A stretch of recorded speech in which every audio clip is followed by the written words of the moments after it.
नमस्कार दोस्तों, story by निजा पर आज की कहानी है पहला प्यार। कहानी को सुनने के साथ साथ प्लीज हमारे चैनल को लाइक, शेयर और सब्सक्राइब करें और हमें कमेंट करके जरूर बताएं कि आपको कहानी कैसी लगी।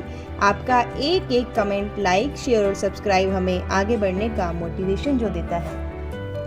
अंकित, पूरा 1 साल होने को आया, लेकिन अभी तक तुमने अपने घर में बात भी नहीं की।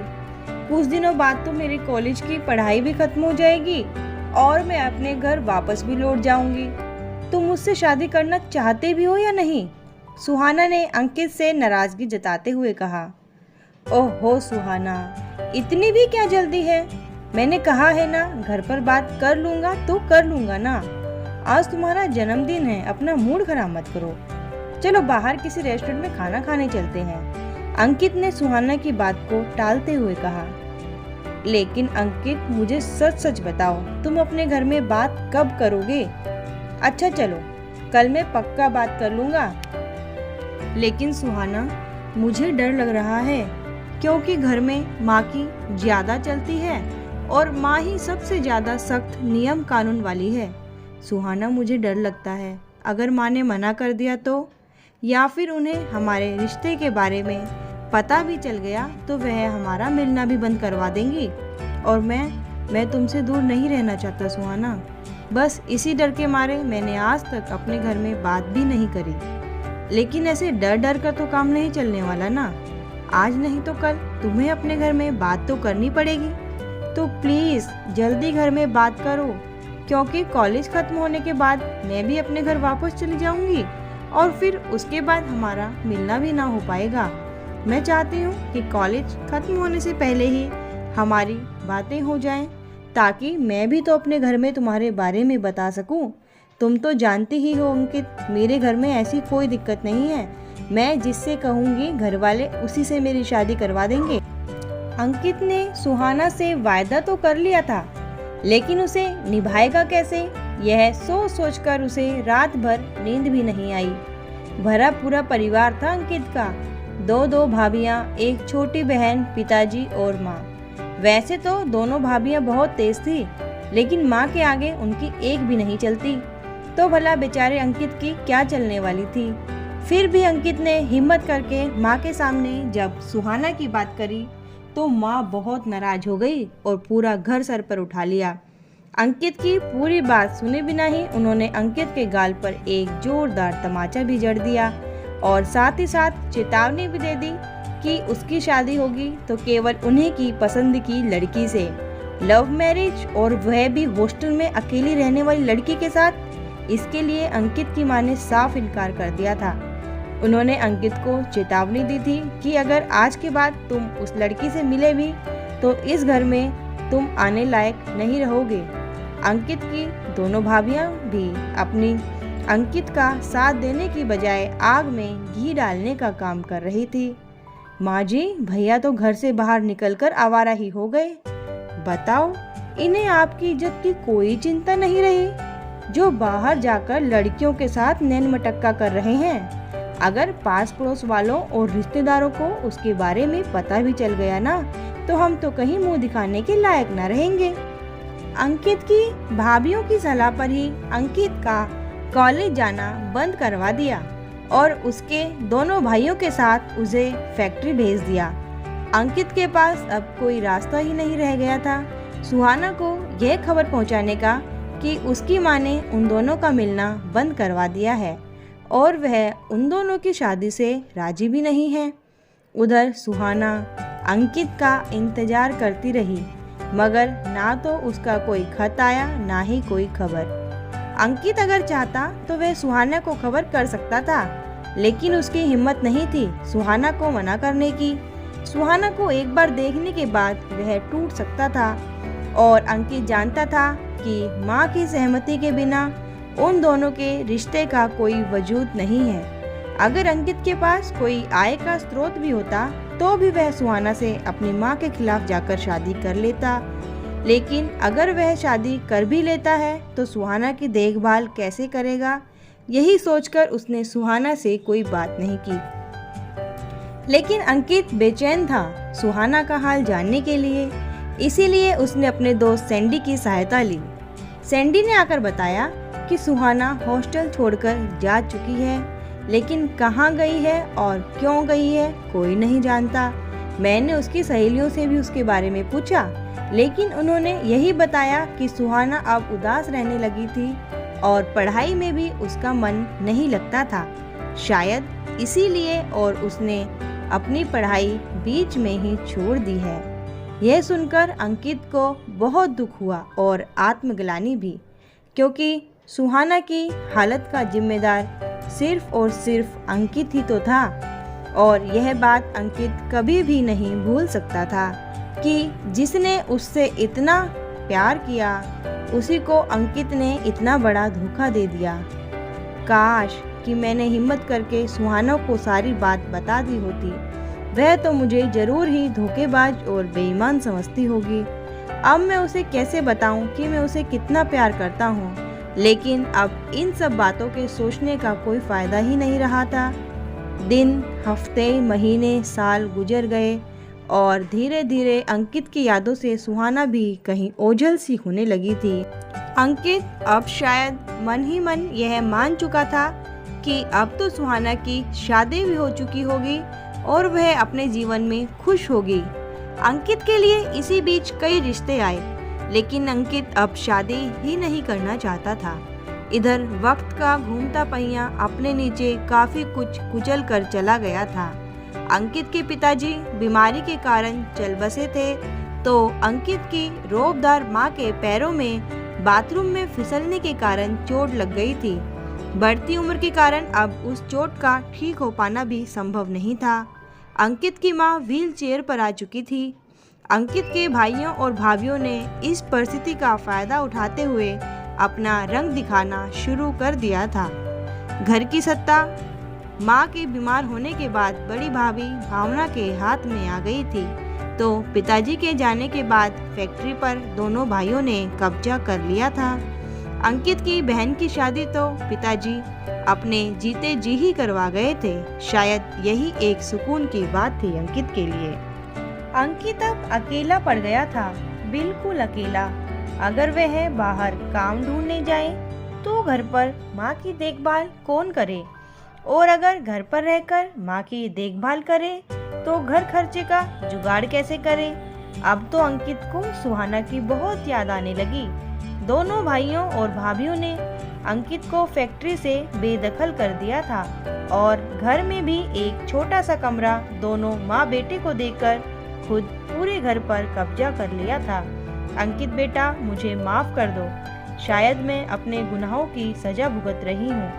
काश कि मैंने तुम्हें तुम्हारी पसंद की लड़की से शादी करने की इजाजत दे दी होती। आज शायद मुझे यह दिन ना देखना पड़ता, और तुम्हें भी। मैं तुम्हारी उदासी और परेशानी को देखकर और बेचैन हो जाती हूँ। अंकित की माँ ने रोते हुए अंकित से माफी मांगी। माँ ने तो अंकित से माफी मांग ली थी, मगर अंकित माफी मांगने किसके पास जाए, इस सवाल का कोई भी जवाब नहीं था। अंकित के दोस्त सैंडी ने ही अंकित को सलाह दी कि क्यों न वह माँ के लिए कोई केयर टेकर रख ले, ताकि माँ का ख्याल भी रखा जा सके और अंकित अपनी नौकरी भी कर सके। सैंडी यार, तुम ही कोई केयर टेकर ढूंढ कर लाओ माँ के लिए। अंकित ने सैंडी को बड़ी जिम्मेदारी के साथ यह काम सौंपते हुए कहा। अगले ही दिन सैंडी केयर टेकर के साथ अंकित के घर पहुंच चुका था। वह एक 20 वर्षीय शबनम नाम की लड़की थी, हमेशा बुर्के में ढकी रहती। शबनम अंकित की माँ की देखभाल के साथ साथ उनके घर के काम भी कर दिया करती थी, जिसके कारण अंकित को बड़ा सहारा मिलता था। अब अंकित को सुबह ऑफिस जाने से पहले घर का काम नहीं करना पड़ता था और शाम को वापस आने पर बना बनाया खाना उसे मिलने लगा था। 2 महीनों में ही अंकित की माँ को शबनम अच्छी लगने लगी थी और वह चाहती थी कि अंकित और शबनम की शादी हो जाए। लेकिन अंकित ने साफ साफ मना कर दिया था कि वह अगर सुहाना से शादी नहीं कर पाया तो किसी से भी शादी नहीं करेगा।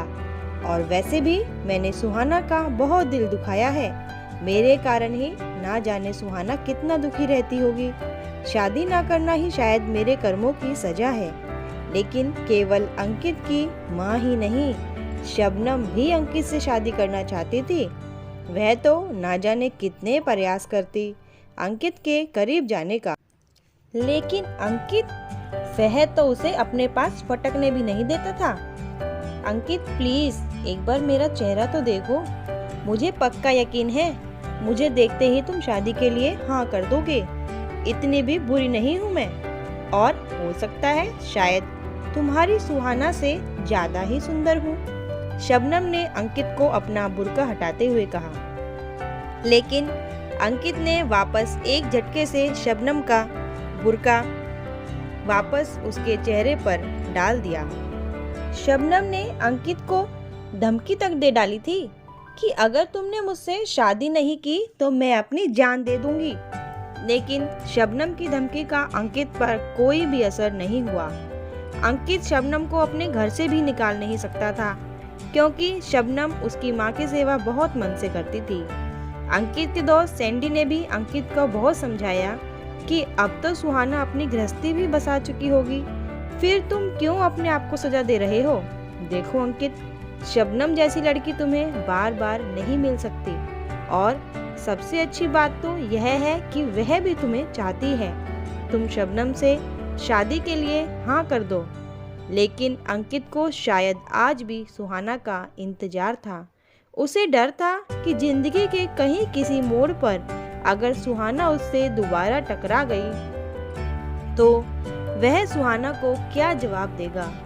अंकित ने शबनम को साफ साफ शब्दों में समझा दिया था कि घर वालों के और परिस्थिति के दबाव में आकर उससे शादी तो कर सकता है, लेकिन उसे अपने जीवन में सुहाना की जगह कभी भी नहीं दे सकता। शबनम ने भी अंकित की इस शर्त को मंजूर करते हुए उससे शादी कर ली। अंकित ने कभी भी शबनम का चेहरा नहीं देखा था और ना ही वह कभी उसका चेहरा देखना चाहता था। अब शादी के बाद शबनम ने बुर्का पहनना छोड़ दिया था। आज जब शबनम ने अंकित को चाय पकड़ाई तो शबनम की कलाई जो महीने भर से बुर्के के पीछे छुपी हुई थी उस पर अंकित की नज़र पड़ी। गोरे गोरे हाथों पर बना टैटू को देखते ही अंकित के हाथ पैर ठंडे पड़ गए। यह तो बिल्कुल वैसा ही टैटू था जो सुहाना ने अपने हाथ पर बनवाया था। अंकित और सुहाना के नाम के पहले अक्षर से बना दिल वाला टैटू। आज पहली बार अंकित ने शबनम के चेहरे की तरफ देखा था और देखते ही अंकित बेहोश हो गया। जब अंकित को होश आया तो उसने अपना सर सुहाना की गोद में पाया। अंकित की माँ और दोस्त सैंडी उसके पास ही बैठे थे। अंकित को तो कुछ समझ ही नहीं आ रहा था कि आखिर यह चल क्या रहा है, और अंकित की माँ वह तो खुद इन सब बातों से अनजान थी। सुहाना, सुहाना। अंकित ने होश में आते ही सुहाना नाम की रट लगा दी। अंकित की माँ ने समझाया कि बेटा यह सुहाना नहीं शबनम है, लेकिन अंकित उसे बार बार सुहाना के नाम से ही पुकार रहा था। तभी शबनम ने दोनों की उलझन को सुलझाते हुए कहा, माँ जी, शबनम और सुहाना मैं ही हूँ। लेकिन सुहाना, तुम शबनम कैसे बनी और यहाँ कैसे आई? मुझे तो कुछ समझ में नहीं आ रहा है। मैं तो यही सोचता रहा कि मैंने तुम्हें हमेशा हमेशा के लिए खो दिया है, और अगर तुम मुझे कभी मिली भी तो मुझे माफ़ नहीं कर पाओगी। मैं तुम्हारा गुनहगार हूँ सुहाना, मुझे तुम्हें इस तरह से नहीं छोड़ना चाहिए था। लेकिन सुहाना, अब बताओ भी यह सब क्या कहानी है और कैसे तुम हमारे घर में शबनम बनकर पहुंच गई? अंकित, केवल तुम ही मुझसे प्यार नहीं करते, मैं भी तुमसे प्यार करती हूँ। और जब तुम वापस नहीं आए और ना ही तुम्हारा कोई खत आया तो मुझे तुम्हारी बहुत चिंता होने लगी। मैंने तुम्हारे बारे में पता लगाने की बहुत कोशिश करी, लेकिन कहीं से भी तुम्हारा कोई पता नहीं लग पाया। मैंने ऐसा तो कभी भी नहीं सोचा था कि तुम मुझे इस तरह से अकेला छोड़कर चले जाओगे। मुझे तो हमेशा यही लगता रहा कि शायद तुम्हारे साथ कोई घटना या परेशानी हो गई है जिसके कारण तुम मुझसे मिलने नहीं आ पा रहे हो। एक दिन जब मैं बाजार से घर का जरूरी सामान खरीदने जा रही थी तो मैंने तुम्हें बिल्कुल सही सलामत 2 लोगों के साथ कहीं जाते हुए देखा। मैंने तुम्हारा पीछा किया तो मुझे पता चला कि तुम्हें तो कुछ भी नहीं हुआ है, तुम बिल्कुल सही सलामत हो और अपने भाइयों के साथ उनकी फैक्ट्री पर काम करने लगे हो। मुझे लगा कि तुमने मुझे धोखा दिया है और अब मुझसे पीछे छुड़वाने के लिए मुझसे मिलना छोड़ दिया है। मुझे तुम्हारी इसी बात का बहुत सदमा लगा और मेरा पढ़ाई की तरफ से भी मन हट गया।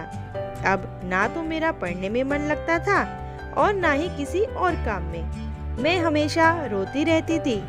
शायद इसी कारण मेरी तबीयत भी खराब होती जा रही थी। इसीलिए मेरे मम्मी पापा मुझे वहाँ से अपने साथ वापस मुंबई ले आए। सुहाना रोते रोते सब कुछ बता रही थी। सैंडी ने सुहाना को चुप कराते हुए कहा, इसकी आगे की कहानी मैं बताता हूँ। अंकित ने बड़ी हैरानी से सैंडी की तरफ देखा और पूछा, क्या क्या क्या कह रही हो सैंडी?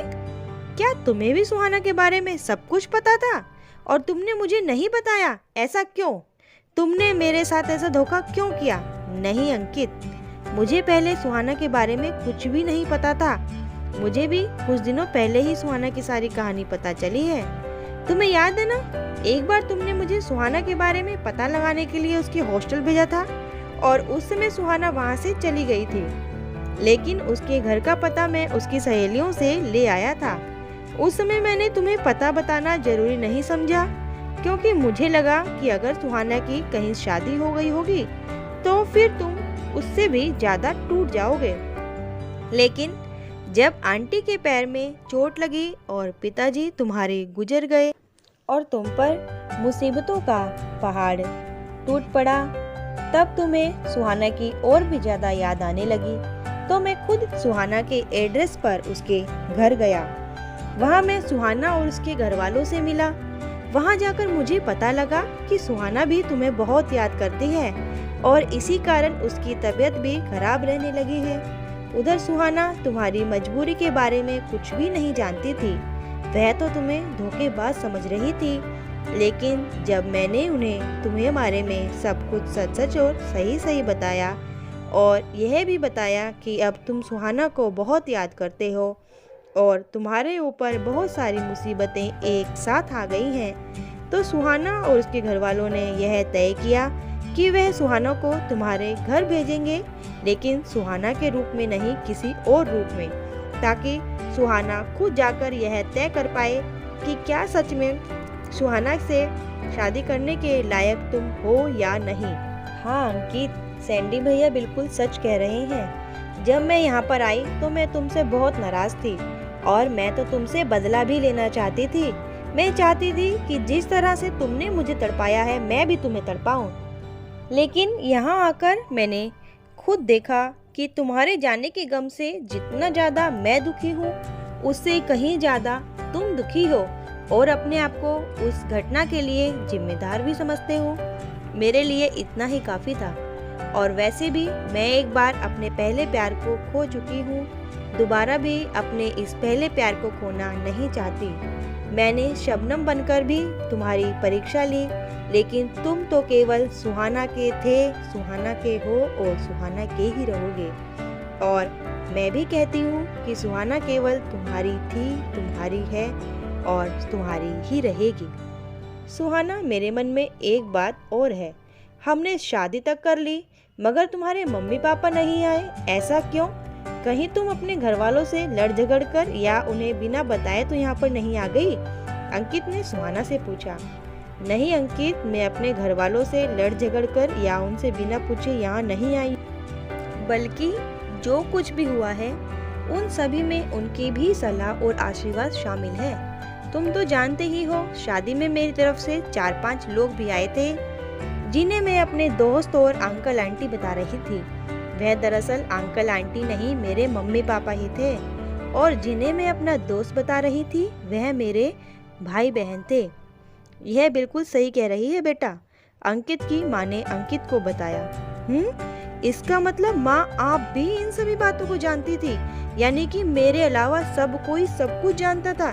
ऐसा क्यों? अंकित ने हैरान होते हुए अपनी माँ से पूछा। नहीं बेटा, मुझे भी कुछ दिन पहले ही पता चला। जब तुम ऑफिस चले गए थे तो पीछे से सुहाना के मम्मी पापा मुझसे मिलने आए थे और उन्होंने ही मुझे बताया था कि यह शबनम और सुहाना एक ही है। उन्होंने मुझे यह सारी बातें भी बताई थी जो सैंडी और सुहाना ने तुम्हें अभी बताई हैं। हम सबकी सलाह पर ही तुम दोनों की शादी तय हुई थी, लेकिन सुहाना चाहती थी कि वह तुम्हें यह बात खुद बताए कि वह शबनम नहीं सुहाना है, इसीलिए मैं चुप रही। बेटा, आज मैं गर्व से कहती हूँ कि मेरे बेटे ने ऐसी लड़की से प्यार किया जिसने उसे उन परिस्थितियों में भी संभाल लिया जिसमें उसके अपने भाई भाभीयों ने भी उसका साथ छोड़ दिया था। सुहाना बेटा, मैं तुमसे भी माफ़ी मांगती हूँ क्योंकि मैंने तुम्हारे बारे में जाने बिना ही तुम्हारी गलत छवि अपने मन में बना ली थी। मुझे चाहिए था कि जब अंकित ने मुझे तुम्हारे बारे में बताया तो मैं तुमसे मिलती और तब तय करती कि तुम एक अच्छी लड़की हो या नहीं। मुझे माफ़ कर दो सुहाना। अंकित से तो मैं अपनी गलती की माफ़ी मांग चुकी हूँ, लेकिन अगर तुम भी मुझे माफ़ कर दो तो मेरे मन से यह बोझ दूर हो जाएगा। नहीं माँ जी, आप हम लोगों से माफ़ी मत मांगिए। बड़े लोगों का हाथ माफ़ी मांगने के लिए नहीं, आशीर्वाद देने के लिए उठना चाहिए। सुहाना ने पैर छूते हुए अंकित की माँ का आशीर्वाद लिया। अंकित की माँ ने भी अपने बेटे बहू को गले लगा लिया। दोस्तों, आपको कहानी कैसी लगी हमें कमेंट बॉक्स में ज़रूर बताइएगा और हमारे चैनल को लाइक, शेयर, सब्सक्राइब कीजिएगा। सब्सक्राइब करने के साथ साथ बेल आइकन को प्रेस करिएगा ताकि अगली कहानी का नोटिफिकेशन आपको सबसे पहले मिल सके।